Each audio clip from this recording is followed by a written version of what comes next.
এবার আমি সার ভেবেছি একভাবে কাছে শিখেছি এবার সার ভেবেছি। কে গায়? নারী কণ্ঠের সঙ্গীত ধ্বনি ভেসে আসছে আমার সভাকক্ষের দ্বারদেশ থেকে। দেখো তো গোপাল, কে ওই নারী?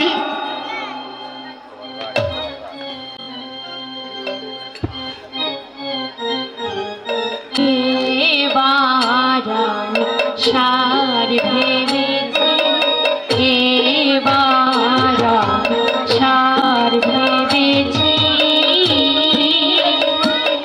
একভাবে কাছে ভাব শিখেছি একভাবে কাছে ভাব শিখেছি এবার সার ভেবেছি এবার সার ভেবেছি।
যেমন ভাষার পরিপাট্য তেমনি সুর লহরী ভাব রাজ্য ছেকে তুলেছে। এ গান তুমি কার কাছে শিখেছো মা? হালি শহরের সন্নিকট কুমার হট্ট নিবাসী ভক্ত কবি রামপ্রসাদ সেনের কাছে। ও, সেই জন্য বুঝি গানের শেষ ছন্দে প্রসাদ উল্লেখ করেছো? হ্যাঁ, চমৎকার, অতি চমৎকার। এত বড় একটা প্রতিভা, এত বড় একটা শিক্ষামূলক ভাবা সংযুক্ত সঙ্গীত বাঙালিদের কাছে অজ্ঞাত হয়ে পড়েছিল হালি শহরের অজ্ঞাত পল্লীতে। গোপাল, তুমি এই মুহূর্তে দেহরক্ষী নিয়েই হালি শহরের সন্নিকট কুমারহট্ট গ্রামে যাও। আমি জীবিত থাকতে এত বড় একটা প্রতিভা অকালে শুকিয়ে যাবে? না না, তা হবে না। যাও যাও গোপাল, সেই ভাবুক ভক্ত কবি রামপ্রসাদ সেনকে আমার রাজসভায় নিয়ে এসো। মহারাজ, এমন মহাপুরুষের পরিচয় দিয়ে বাঙালিদের শিক্ষা ভান্ডারের সন্ধান বলে দিয়ে এই কৃষ্ণচন্দ্রের কাছ থেকে কিছু না নিয়ে চলে যাচ্ছ মা? আমার পারিশ্রমিক তো আমি পেয়ে গেছি মহারাজ। ভক্ত কবির রচনা প্রচারের জন্য আমি ভিখারিনীর বেশে মানুষের দ্বারে দ্বারে ঘুরে বেড়াচ্ছিলাম। আপনি আপনি আজ আমার সে ঘোরার অবসান করে দিয়েছেন মহারাজ। এই যে আমার যথেষ্ট পাওনা, এই আমার যথেষ্ট পাওনা। আমি আসি মহারাজ। এবারা ছাড় ভেবে, এবারা ছাড় ভেবেছি, ভাবির কাছে ভাব শিখেছি, এক ভাবির কাছে ভাব শিখেছি, এবারা ছাড় ভেবেছি। গোপাল, এই শ্যামা সঙ্গিনী বালিকা বিদ্যুৎ প্রভার মতো আমার রাজসভায় এসে আমার মনে সন্দেহের মেঘ ঘনীভূত করে দিয়ে চলে গেল। কেউ কেউ কোনো শিষ্য হয়তো হয়তো তাই। যাও গোপাল যাও, ওই ভক্ত কবির এত বড় একটা দান না পেলেই বাঙালিদের জীবন যে ব্যর্থ হয়ে যাবে।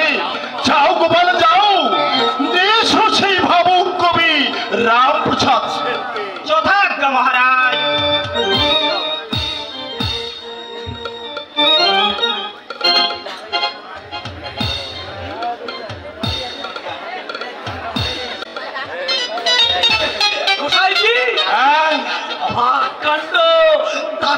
ব্যাপার, আমি যত টাকার কথা বললাম এটা ধা করে আমার সব টাকা মিটিয়ে দিয়ে।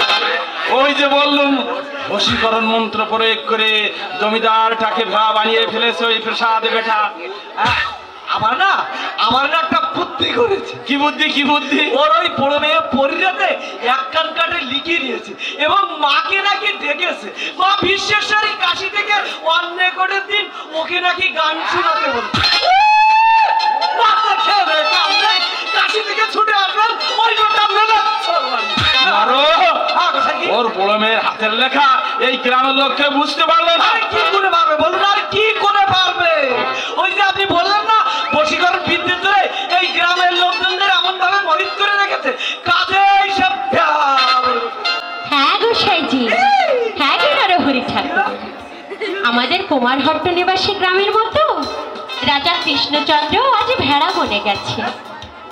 হ্যাঁ, হ্যাঁ নয়, আবার তুই এসেছিস? এই রাত্রি রেডি। ও মা, আসবো না? বলি ও নরহরি ঠাকুর, তুমি বলো না আসবো না? কেন?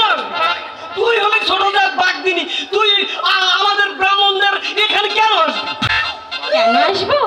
তাহলে শোনো, গঙ্গার ঘাটে সাজানো গোছানো বস্ত্র পাঠিয়েছে যে রাজামশাই আমার ছেলে প্রসাদকে নেবার জন্য। এই শুভ খবরটা দিয়ে তোমাদের গায়ে একটু জ্বালা ধরাবো না, তা কি হয়? শুনছেন গোসাই? সেই ছোট জাত বাগদিনীর কথা ধারাটা শুনছি। বলে শুনবে না কেন?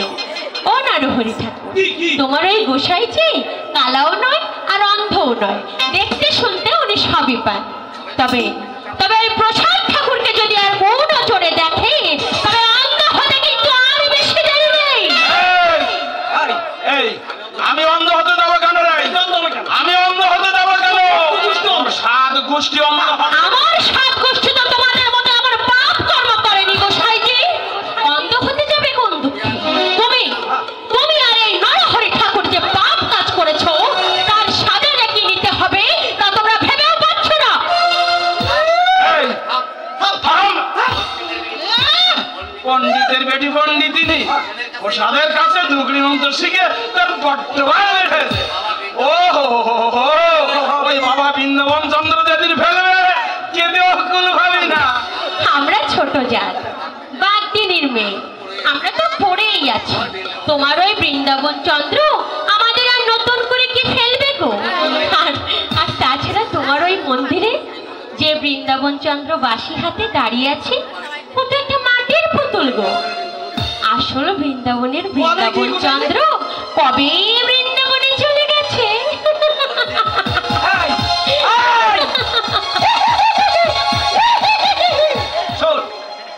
শোন, তোর ওই জিপ ছোট জাত বাগদিনী, তোর ওই জিপ খসে ছোট জাত বাগদিনী তোর আমার চিন্তা ছেড়ে এবার নিজের চিন্তা করেন আর হরি ঠাকুর। তোমার গায়ে পচন ধরতে কিন্তু আর বেশি বাকি নেই। তোমার ওই সোনার অঙ্গে পচন ধরে মাংস খসে পড়বে। সেদিন কিন্তু আপনার লোক আর কাছে ঘেসবে না।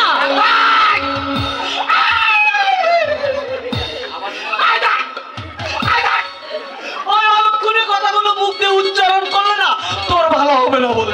আমার মুখেই শুনে মনে মনে আটকে উঠলে নরহরি ঠাকুর। আর যেদিন সত্যি সত্যি এই সোনার দেহে পচন ধরবে সেদিন যে চোখের জলে সার হবে। আমাদের যা হোক তাতে তোর দিলেই বেটি। বুঝতে পারছেন না গোসাইজি? বুঝতে পারছেন? এই ছোট জাত বাগদিনী তার মানে পেশায় দিয়ে, হ্যাঁ পেশায় দিয়ে বেটা এই বেটিকে তার পাপ লীলার সঙ্গী করে নিয়ে টুকরি মন্ত্র শিখিয়ে দিয়েছে। তাই ওই বেটি মাঝে মাঝে এসে আমাদের অপমান করেই যাচ্ছে।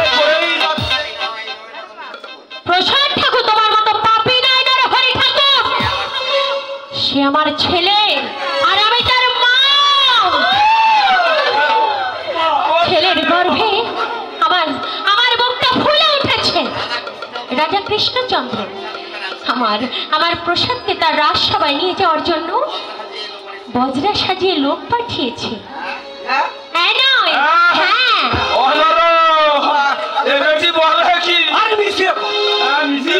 কথা ও বেটি না সব সময় মিথ্যে কথাই বলে। মহারাজের তার খেয়ে দে কাজ নেই, পেশাবকে নিয়ে বত্রা পাঠায়।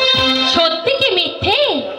তাই এসো না, এসো আমার সঙ্গে এসো, নিজের চোখেই দেখে যাও। এসো।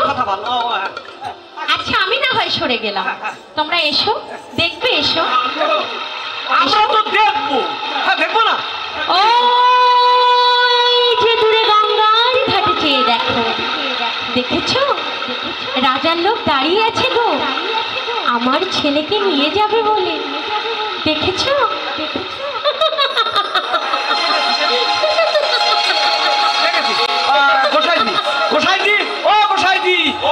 বলছিলাম কি ওই যে পেট মোটা লোকটা সত্যি তো রাজার লোক বলে মনে হচ্ছে। হিসাব বেটারে এত মান বাড়বে?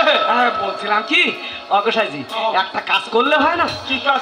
বলছিলাম কি পেশাইজি তো এখন বাড়িতে নেই, তাহলে নিয়ে যাবে কাকে? আরে না থাকলেও ওর বাড়িতে গেলে হয়তো পাঠিয়ে দিতে বলে যাবে, আর না হলে আমার বজরা পাঠাবে। হ্যাঁ বলছিলাম কি অগোসাইজি কি একটা কাজ করলে হয় না? কি কাজ? আপনি না পেশাইজি আমি গোস্বামী চূড়ামণি বংশধর হয়ে এই কদাচির স্বার্থের সাথে সজ্জিত হব না? এই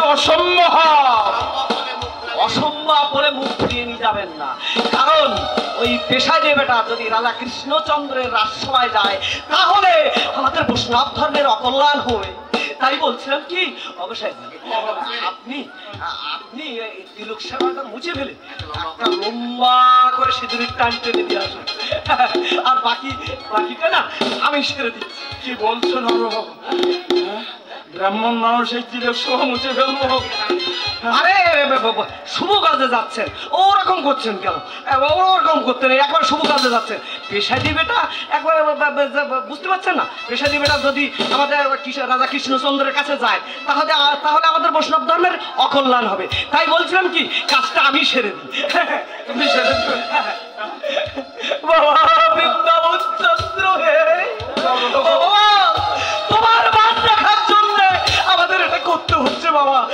তুমি পাপ নিও না বাবা, পাপ নিও না।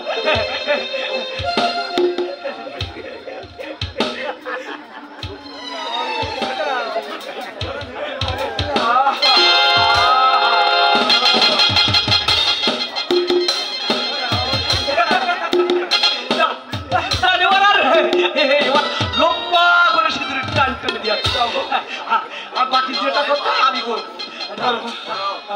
আমি পারবো তো? হ্যাঁ পারবেন তো, অবশ্যই পারবেন, কারণ আমি আছি না, আমি আছি না। যাবো। যান আপনি যান, শুভ কাজে যাচ্ছেন,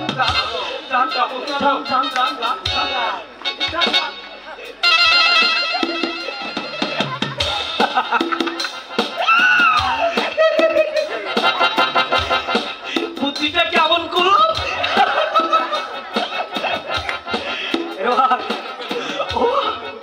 বাবা বৃন্দাবন চন্দ্র, এখন বাবার নাম করা যাবে না, মায়ের নাম করতে হবে।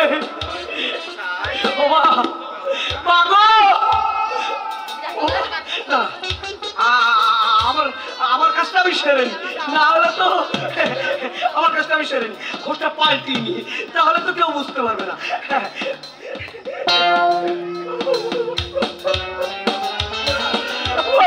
বৃন্দাবন চন্দ্র হে বাবা, ও বাবা তোমার মান রাখার জন্য আমার এটা করতে হচ্ছে বাবা।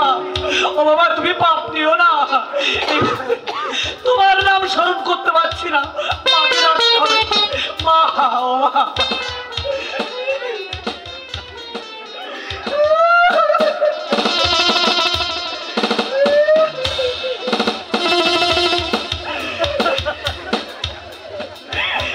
আমাকে চেনা যায়? এখন আমি খুব পাল্টে ফেলেছি। ও মা,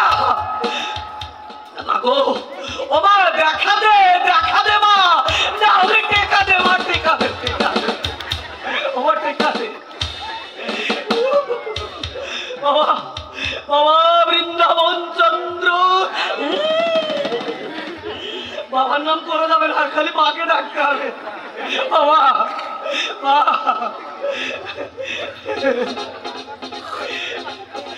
সকলি তোমারি ইচ্ছা,